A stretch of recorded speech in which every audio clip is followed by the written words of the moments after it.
दोस्तों हाल ही में इंडिया में एक ऐसी चीज मिली है जो इंडिया को अगले कुछ सालों के अंदर ही वर्ल्ड की सुपर पावरफुल कंट्री बना सकती है। दरअसल दोस्तों हुआ यूं कि 9 फरवरी 2023 को जम्मू एंड कश्मीर के रियासी डिस्ट्रिक्ट में करीबन 60 लाख टन लिथियम मिला है। इंडिया को इतने ह्यूज अमाउंट पे लिथियम मिलना किसी जैकपॉट से कम नहीं है। इसके चलते अब इंडिया वर्ल्ड के top 10 largest lithium reserve countries के लिस्ट में 6 पोजीशन पे आ सकता है। अब इस चीज के मिलने से क्या इंडिया वर्ल्ड की सुपर पावरफुल इकोनॉमिक कंट्री बन पाएगा या फिर नहीं, आइए आज की इस वीडियो में फुल डिटेल के साथ समझते हैं। Lithium-ion covers a very broad range of technologies. In order to power all of these EVs, we will need lithium-ion batteries. India's reported discovery of 5.9 million tons of lithium. With this discovery, India can end its reliance on China.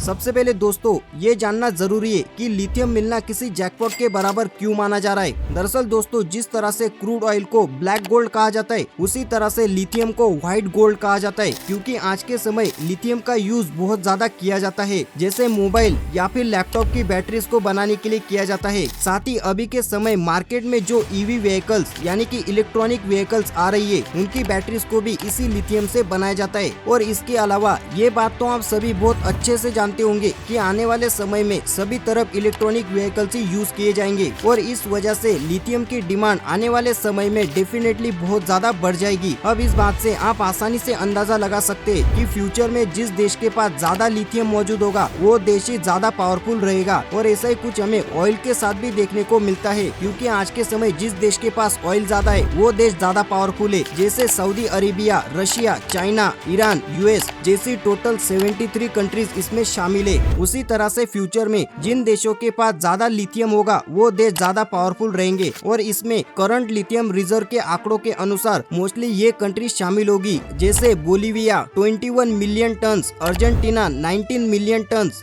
Chile 9.8 million tons, Australia 7.3 million tons और China 5.1 million tons के साथ मौजूद रहेंगे। लेकिन अब India में मिले इस लिथियम के भंडार से फ्यूचर में इंडिया भी इस लिस्ट में शामिल हो सकता है। अभी के समय इंडिया लिथियम के मामले में एक डिपेंडेंट कंट्री है, क्योंकि इंडिया बाहरी देशों से लिथियम को ह्यूज अमाउंट देकर खरीदता है। लेकिन अब लिथियम मिलने की वजह से आने वाले समय में इंडिया डिपेंडेंट कंट्री से इंडिपेंडेंट कंट्री बन सकता है। साथ ही इस चीज का advantage Indian electronic car manufacturing companies Tata Mahindra जैसी ईवी कंपनीज को होता हुआ दिखाई देगा, क्योंकि आज के समय भले ही ये कंपनीज कार्स को इंडिया में मैन्युफैक्चरिंग करती है, लेकिन ईवी बनाने के लिए यूज होने वाली लिथियम बैटरी को बाहरी कंट्री से खरीदते हैं। ईवी कंपनी सेल्फ डिपेंडेंट होती हुई दिखाई देगी। लेकिन दोस्तों ये सभी चीजें हमें रियलिटी में अभी फिलहाल थोड़े समय के लिए होती हुई नहीं दिखाई देगी, क्योंकि जम्मू एंड कश्मीर में जो लिथियम पाया गया है उसे इंफीरियर लिथियम कैटेगरी में डाला गया है। बेसिकली ये वो कैटेगरी होती है जिसमें लिथियम की क्वांटिटी और क्वालिटी क्या होगी,